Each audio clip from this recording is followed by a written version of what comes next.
Assalomu alaykum do'stlar. Cardioscience Akademiyasida Yevropa kardiologlar jamiyatini 2024-yildagi tavsiyanomalar asosidagi gipertoniya kasalligiga bag'ishlangan mavzularimizni ko'rib chiqamiz. Demak, bugun sizlar bilan gaplashadiganimiz gipertoniya kasalligi, uni ta'rifi, etiologiya, patogenezi, ikkilamchi gipertenziyani kelib chiqish sabablari va ularning patogenezi haqida mexanizmlari bilan birgalikda gaplashib o'tamiz. Agar siz ushbu videoni ko'rayotgan bo'lsangiz, kanalimizga like bosishni, obuna bo'lishni unutmang. Albatta, kommentariyada ushbu darsligimiz bo'yicha o'z fikrlaringizni yozib keting. Demak, boshladik. Birinchi aynan Yevropa kardiologlar jamiyati gipertoniyaga qanday ta'rif beradi? Shu haqida gaplashamiz.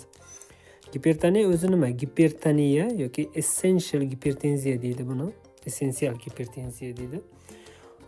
Sistolik qon bosimi, ya'ni davleniyani o'lchaganda yuqori qon bosimi 140 dan baland va diastolik qon bosimi 90 dan baland bo'lsa va bu doimiy ravishda oshib yuradigan bo'lsa, ya'ni sababsiz ko'tariladigan, doimiy ravishda oshib yuradigan va muntazam nazoratni talab qiladigan surunkali kasallik hisoblanadi. Ya'ni gipertoniya kasalligi bu surunkali kasallik, muntazam ravishda nazoratni talab qiladigan kasallik hisoblanadi. Bu degani siz har doim qon bosimingizni nazorat qilishingiz kerak. Aks holda u og'ir asoratlar beradi.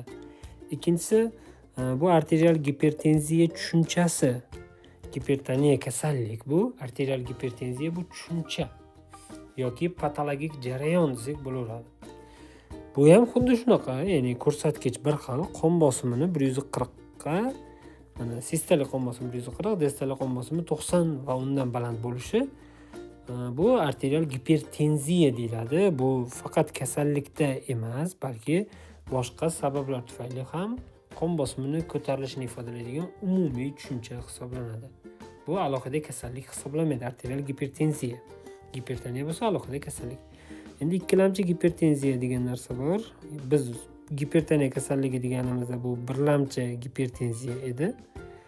Endi ikkilamchi gipertenziyada bunda gipertenziya, ya'ni qon bosimini ko'tarilishi bu simptomatik bo'ladi. Ya'ni qaysidir kasallikning belgisi bo'lib keladi. Va buni asosiy kelib chiqish sababi boshqa organlardagi muammolar hisoblanadi. Ya'ni qaysidir organdagi muammo qon bosimini ko'tarilishiga olib keladi. Misol uchun aytaylik, qalqonsimon bez faoliyati kuchayib ketsa, giperteriozda qon bosimi ko'tariladi. Demak, bunda ikkilamchi gipertenziya, qon bosimi ko'tarilishi bo'lsa, asosiy sabab, asosiy kasallik bu yerda giperterioz hisoblanadi va hokazo.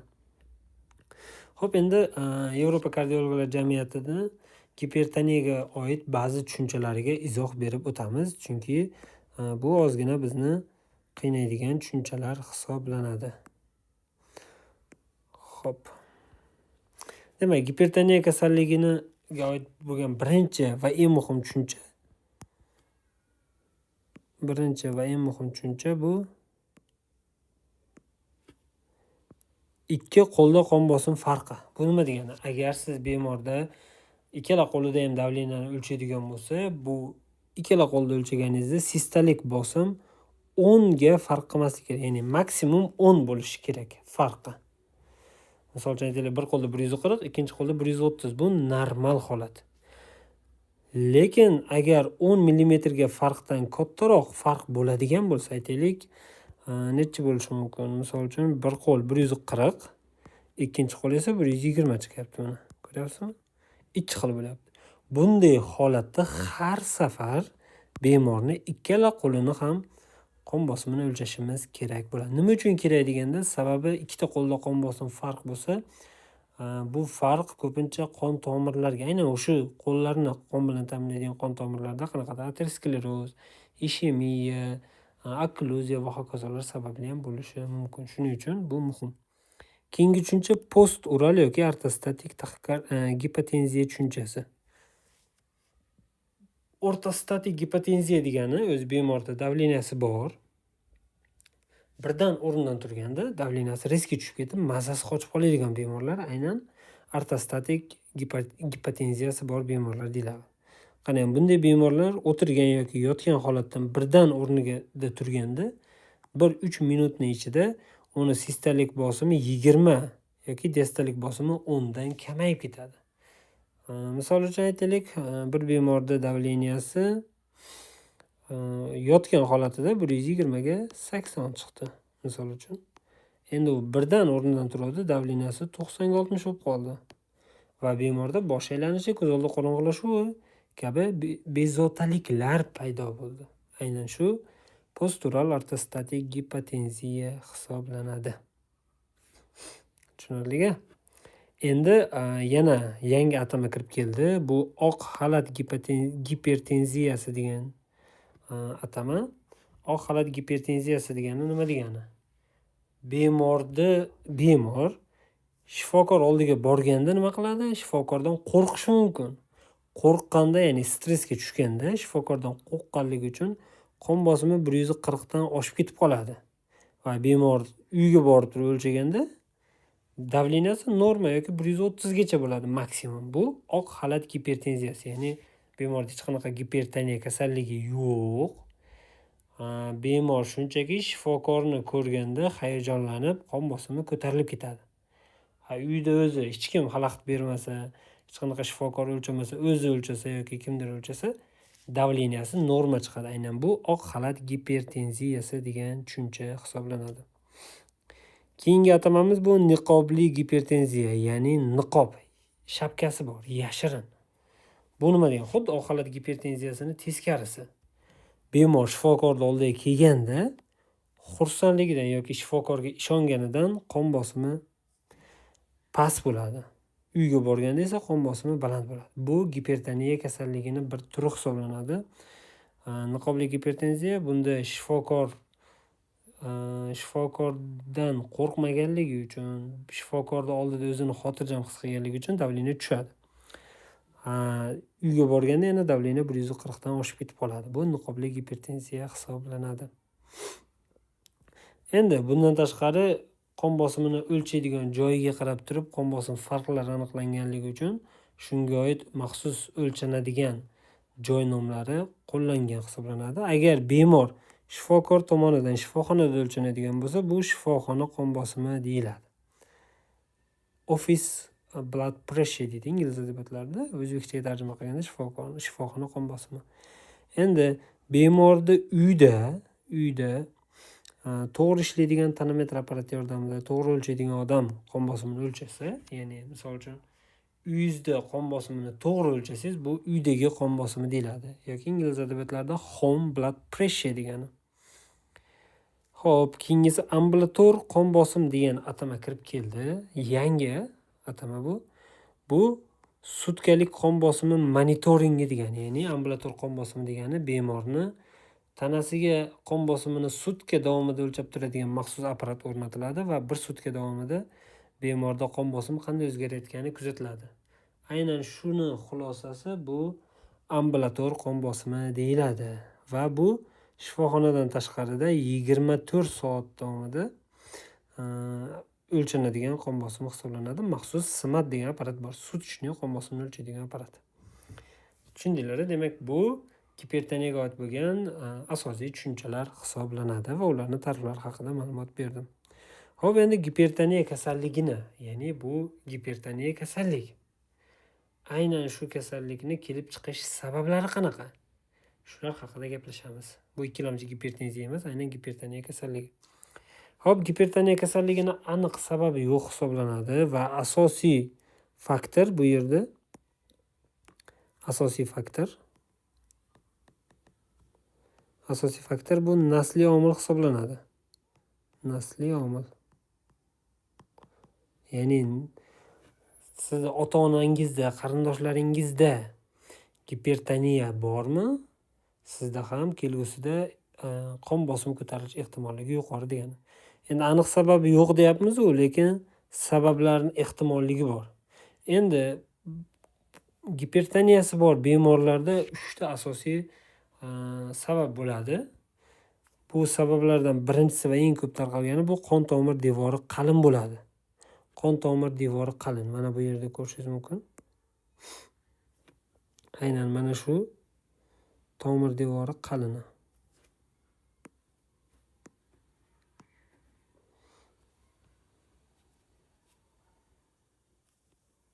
Qon tomir devori qalin.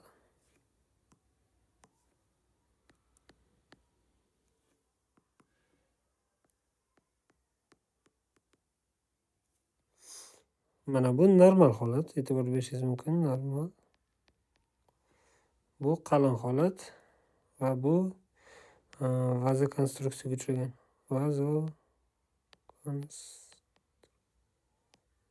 Vazokonstruksiyaga uchragan qon tomiri hisoblanadi.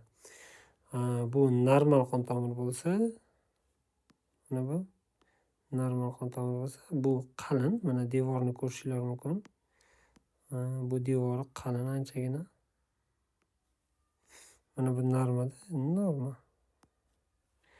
Bunda bo'lsa vazokonstruksiyaga uchragan qon tomir devori. Demak, gipertoniyasi bor bemorlarda qon tomirlar toraygan bo'ladi.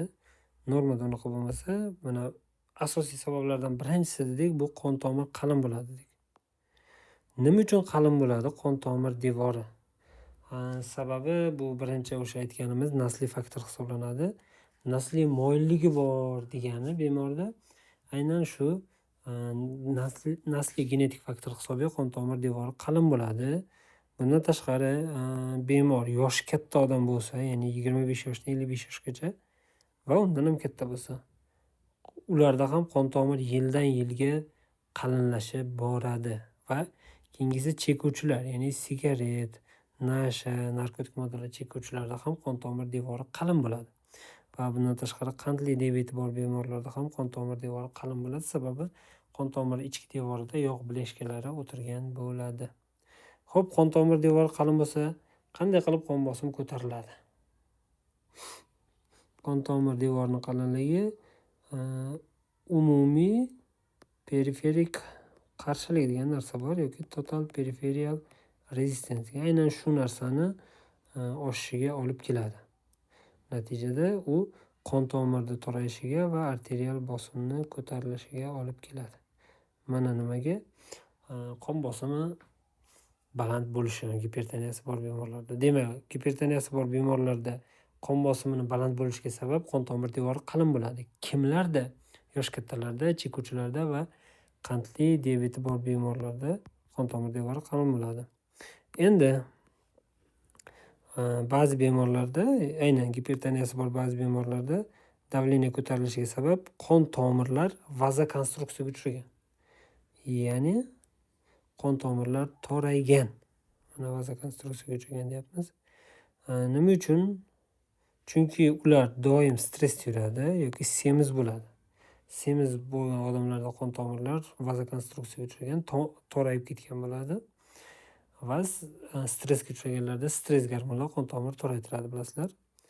Xo'p, aytaylik, misol uchun stressda yuradigan odamlarda noradrenalin miqdori baland bo'ladi. Bu esa vazokonstruksiyaga olib keladi. Vazokonstruksiyaga olib kelyaptimi? Demak, qon tomir torayganmi? Qon tomir toraygan bo'lsa, bu umumiy periferik qarshilikni oshiradi, ya'ni total peripheral resistentlikni oshishiga olib keladi. Buni oshishi esa o'z navbatida arterial qon bosimini ko'tarilishiga olib keladi. Mana nima uchun stressda yuradigan odamlarda yoki semiz odamlar, stressda yuradigan odamlarda deylik, adrenalin miqdorlarini, stress gormonlar miqdorini oshishi tufayli u qon tomirlarni vazokonstruksiyaga olib kelib, demak, qon tomirlarni toraytirar ekan. Va keyingisi bu tuz ko'p iste'mol qiladiganlar. Tuz ko'p iste'mol qiladigan bemorlarda, tuz yeydiganlarda qon tomirlarida suyuqlik miqdori ko'payib ketib, bu ham davleniya ko'tarilishiga olib keladi. Xo'p, tuz ko'p iste'mol qiladigan insonlarda tuz buyrakdan yetarlicha chiqib ketmaydi. Tuz buyrakda qolyapti, tuz. Bu endi asosan natriyda endi. Natriy tuzlari. Natriy tuzlari qolishi natijasida u natriy va vodorod emas, suvni o'zi bilan olib ketadi. va qon tomirda suyuqlik miqdori oshishi olib keladi.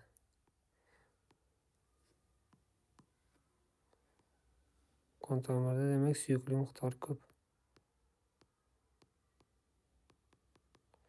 Qon tomirda suyuqlik miqdori oshib ketadi. Suyuqlik miqdorini oshishi esa yurakka keladigan yuklamani, ya'ni preloadni oshishiga olib keladi. Preload oshsa, bu yurakka nagruzka degani. Yurakka nagruzka bo'lgani hisobiga, ya'ni yurakni qon otib berish kuchi oshib ketadi. Cardiac output deymiz buni. Qon otib berish kuchi oshib ketib qoladi va natijada arterial bosim ko'tariladi.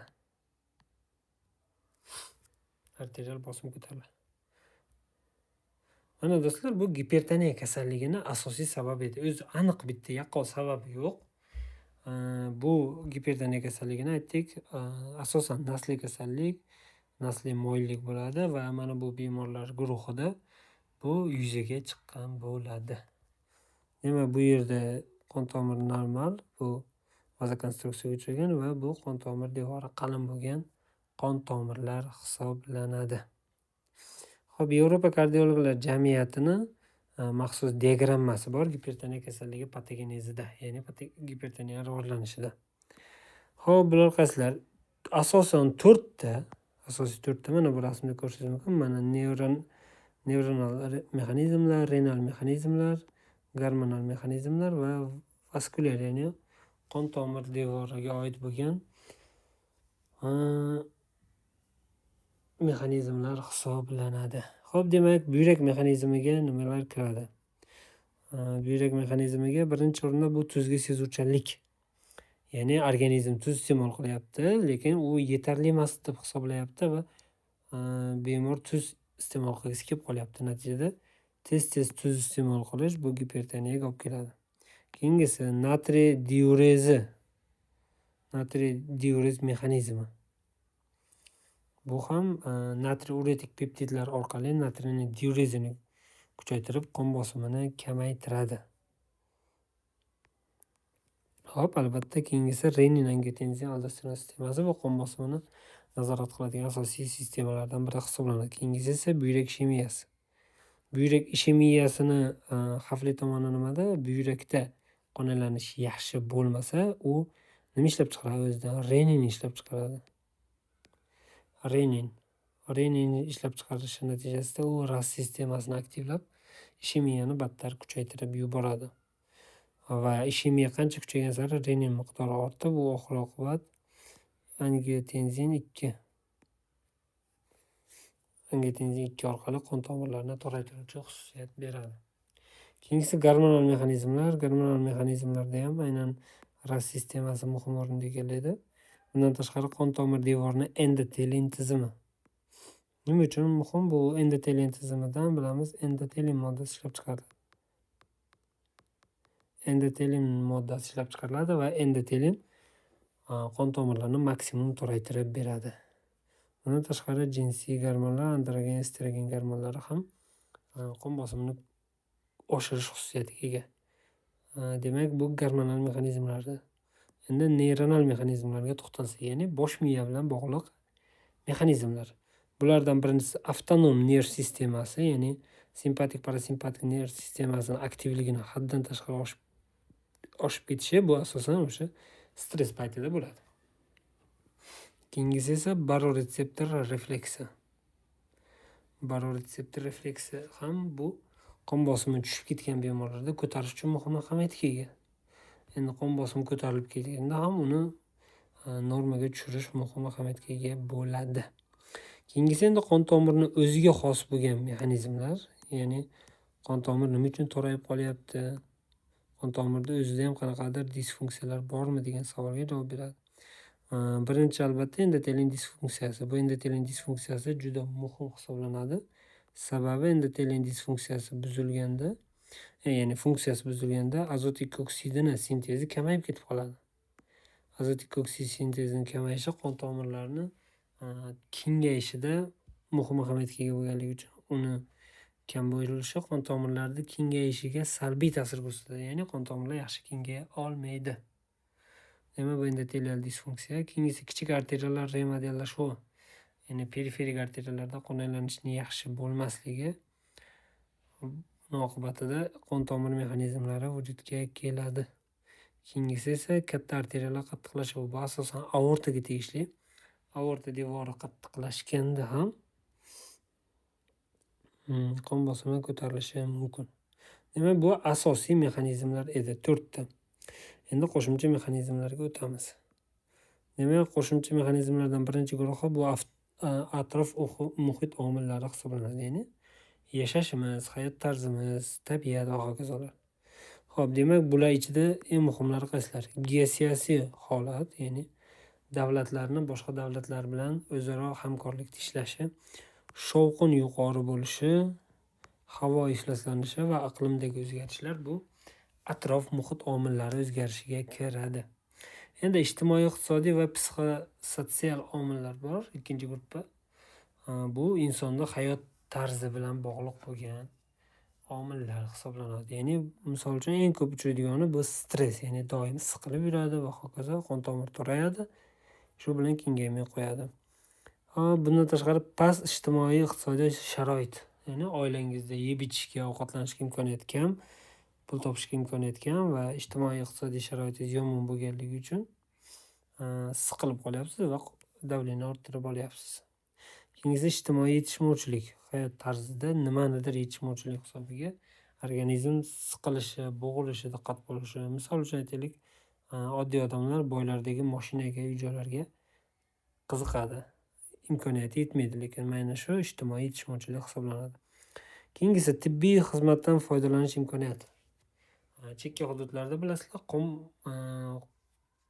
tez tibbiy yordam, umuman tibbiy xizmat ko'rsatish yetarlicha sifatli emas. Ya'ni sifatli xizmat ko'rsatilmaganligi uchun ham qon bosim kasalligi paydo bo'lishi mumkin. Keyingisi gender identifikatsiyasi, rollar va me'yorlar haqida. Ya'ni bemorlar, odamlarda umuman jinsini aniqlash, uni hayot tarzi, me'yorlarini aniqlashga asoslangan bo'ladi.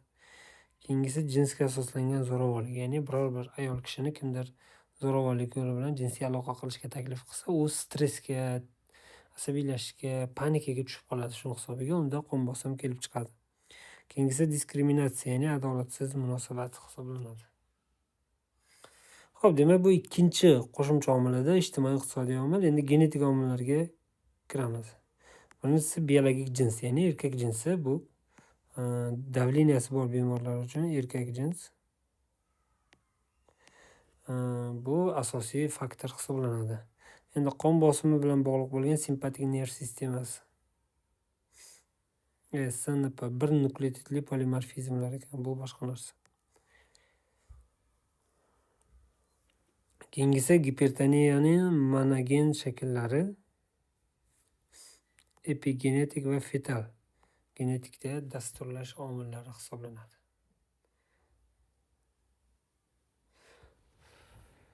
Xo'p, keyingisi 4-inchisi xulq-atvor, ya'ni insonda o'zini xulqi bilan bog'liq bo'lgan faktorlar hisoblanadi. Bularga jismoniy faollik, misol uchun kam harakat qiladigan insonlarda gipertoniyasi bor.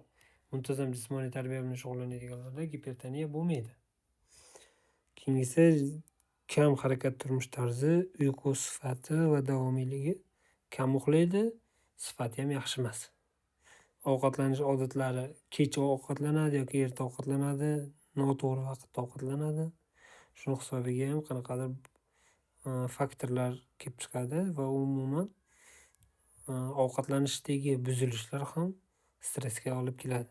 Keyingisi natriy va kaliyni iste'mol qilishda albatta hisobga olish, ko'proq natriyga nisbatan kaliyni iste'mol qilish muhim. Xo'p, keyingisi semizlik. Semiz odamlarda har xil xulq-atvor ko'rinishlar mavjud bo'ladi. Spirtli ichimliklarni iste'mol qilish, agar spirtli ichimliklarni iste'mol qiladigan bo'lsa, yana qon bosimi ko'tarilib, bu surunkali stressga olib kelishi va surunkali kasallikka aylanib ketishi mumkin. Qon bosimini oshiruvchi dori yoki moddalar. Palapartishlik bilan qon bosimini oshiruvchi dorilarni noto'g'ri ichadigan bo'lsa, bunda aynan gipertoniya kasalligi uchun faktor bo'la oladi. Kelib chiqish mexanizmidagi juda ko'p omillar yig'ilganda. Aynan shu yerda shu narsani ko'rdik. Endi ikkilamchi gipertenziya haqida gaplashib o'tamiz.